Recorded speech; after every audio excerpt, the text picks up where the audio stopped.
देखिए, माननीय मंत्री जी बड़े नेता हैं, उनके बारे में कोई छीटाकशी नहीं करना। आज आप देखते हैं रोडों पे जिस तरह से वो धूल फाक बीजेपी जो कहती है कि इसके कथनी। बार्बर की दुकान में गया था तो उसने पहले कहा कि हमारे सर में कितने बाल हैं जरा बता देना, तो उसने कहा कि अभी मैं काट के नीचे गिरा दे रहा हूँ। नमस्कार, आप न्यूज़ भारत देख रहे हैं। खबर कुशीनगर से है, जहां बहुजन समाज पार्टी के प्रत्याशी शुभ नारायण चौहान ने अपना नामांकन पत्र दाखिल किया और वहीं मीडिया से बातचीत के दौरान भारतीय जनता पार्टी पर तंज कसते हुए बताया कि वह उनके कथनी और करनी में अंतर है तथा स्वामी प्रसाद मौर्य पर कड़ा तंज कसा और बताया कि वह आज अपने कारनामों से धूल फाक रहे हैं। वहीं शुभ नारायण चौहान ने जनता से अपील करके और अपने पक्ष में मतदान करने के लिए अपील किया। उन्होंने कहा कि मुझे वोट दीजिए, मैं लगातार कुशीनगर का विकास करूंगा। नामांकन बड़ी बढ़िया रहा, बड़ा अच्छा समय रहा। क्या विजन है आपके पार्टी का? चुनाव किस मुद्दे पर लड़ रहे हैं? चुनाव विकास के मुद्दे पे ही पहले भी लड़े जाते थे, आज भी बसपा का मुद्दा विकास ही है। विकास के अलावा दूसरा मुद्दा नहीं होता है।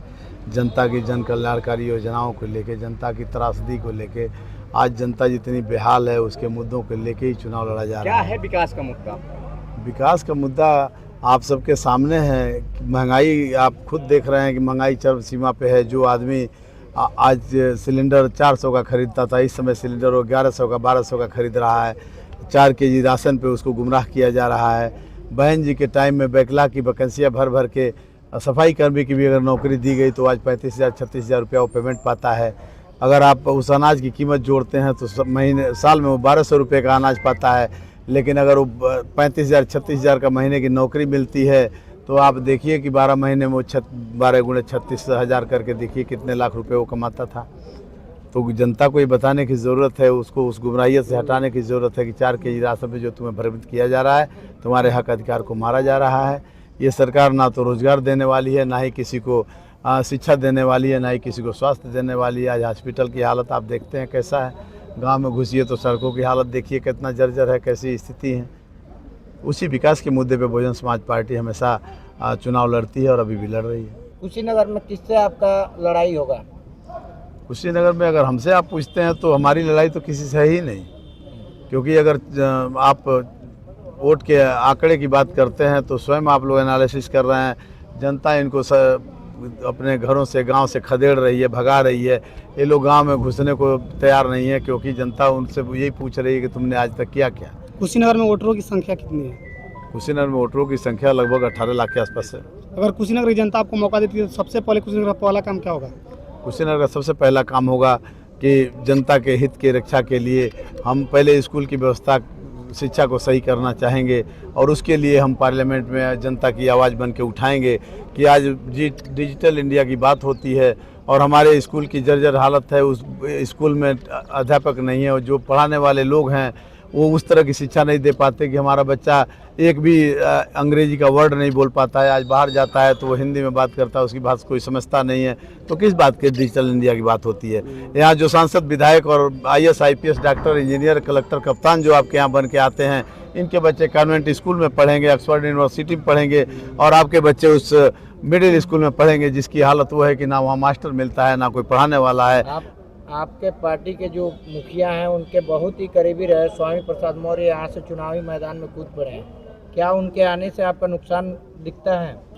देखिए, माननीय मंत्री जी बड़े नेता हैं, उनके बारे में कोई छीटाकशी नहीं करना चाहता हूं, लेकिन आप सब जानते हैं कि माननीय बहन जी के वजह से उनकी पहचान थी और अपने स्वयं का ऐसा कोई कारनामा नहीं था।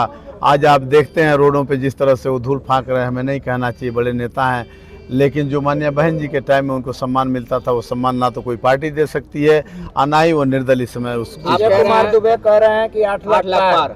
इस बार क्या 8 लाख पार भाजपा कर पाएगी या आप लोग कहां तक दिखेंगे? देखिए, वो तो उन्हीं से पूछिएगा जो 8 लाख पार। उनको 8 लाख वोट दे कौन रहा है? इसी चौहान समाज के वोट से, इसी कुशवाहा समाज के वोट से, इसी सैथवार समाज के वोट से वो जो वोट पाके और आज सांसद बन गए थे। एक बार उनकी लॉटरी लग गई थी, लेकिन एक बार इस समाज ने समझ लिया है कि यहाँ कुशीनगर जनपद में और मंडल में किनको टिकट मिल रही है, क्यों हमसे आप कहलवाना चाहते हैं। आपके ज़िले में किन समाज के लोगों को टिकट मिलती है। तो ये बीजेपी जो कहती है कि इसके कथनी और करनी में बड़ी अंतर है। अनरा बाटे रेवड़ी घरे घराना खाए। ये लोग जो टिकट होता है वो अपने ही समाज को बांटते हैं और हमारे ऊपर हुकूमत करते हैं। 85-15 की बात अगर आप देखते हैं तो तो हम लोग 85 होते हुए भी हमारे ऊपर 15% वाले हुकूमत करते हैं, उन्हीं को टिकट मिलती है। और हमारे समाज को अगर आप पूछते हैं तो हमारे समाज की आपके ज़िले में 3.5 लाख आबादी है, लेकिन 3.5 लाख आबादी वाले वोटर वाले समाज को कोई भी पार्टी पूरे प्रदेश में टिकट नहीं दी है। इस कुशीनगर की तो बात ही छोड़ दी। भाजपा कह रही है, ऐसा कह रहे हैं लोग कि चौहान समाज जो है पूरा भाजपा के तरफ कन्वर्ट हो चुका है, कोई भी चौहान यहाँ से लड़ेगा तो उसको वोट नहीं मिलने वाला है, 0/भेली हो जाएंगे, खत्म हो जाएंगे। क्या कहेंगे इस पर? देखिए, कोई बाल कटाने के लिए किसी बार्बर की दुकान में गया था तो उसने पहले कहा कि हमारे सर में कितने बाल हैं ज़रा बता देना। तो उसने कहा कि अभी मैं काट के नीचे गिरा दे रहा हूँ, तुम अपने बालों को गिन लेना। तो अभी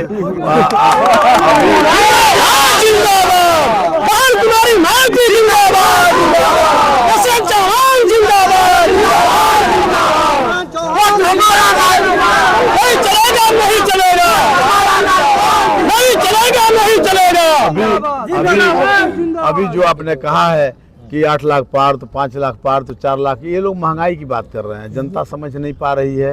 ये वो कह रहे हैं कि अभी वो जो आपका सिलेंडर था ना, वो 8 लाख वोट की बात नहीं हो रही है। वो सिलेंडर जो है वो अभी उसमें 800 की और वृद्धि हो जाएगी। जो डीजल पेट्रोल है इसको 400 पार कर दिया जाएगा।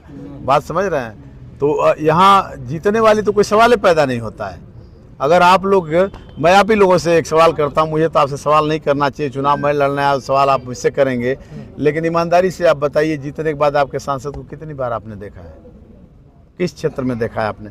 अभी आपके सोगी बरवा के लिए जब वहाँ ये लोग कभी कभी बोलते हैं कि डबल इंजन की सरकार, ट्रिपल इंजन की सरकार, और पूरा ही सरकार नीचे से ऊपर तक इन्हीं की है, लेकिन सोगी बरवा और कुशीनगर और महाराजगंज के लोग आज जिस तरह के जीवन यापन कर रहे हैं, आप सबसे अछूता नहीं है। मैं वहाँ मरचवा गया था, आज से कुछ दिन पहले गया था, जिसमें आप सबको मैंने बताया वहाँ की जो जर्जर हालत है। अगर किसी औरत को प्रसव पीड़ा हो, किसी भी कीमत में वो हॉस्पिटल तक पहुँच नहीं सकती है।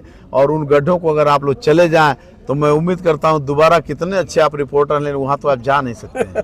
आप लोग तो गए हैं वहाँ, उस मुद्दे को उठाएंगे और उनको राहत पहुँचाने का काम। लास्ट में क्या कहना चाहेंगे कुशीनगर की जनता से? कुशीनगर की जनता से मैं यही कहना चाहता हूँ कि अगर आप चौमुखी विकास चाहते हैं और आप चाहते हैं कि आपके बच्चे अच्छा शिक्षा ग्रहण करें, अच्छा पढ़ाई लिखाई करें, अच्छा अपना स्वास्थ्य को प्राप्त करें और आपको महंगाई से निजात मिले, इसके लिए आपको यहाँ का सांसद बहुजन समाज पार्टी के प्रत्याशी को चुनना होगा। अदरवाइज जो आप अपने फटे हाल पे हैं, अगर नहीं चुनते हैं तो फटे हाल पे ही आपको रहना पड़ेगा, यहाँ आपको कोई पूछने वाला नहीं है।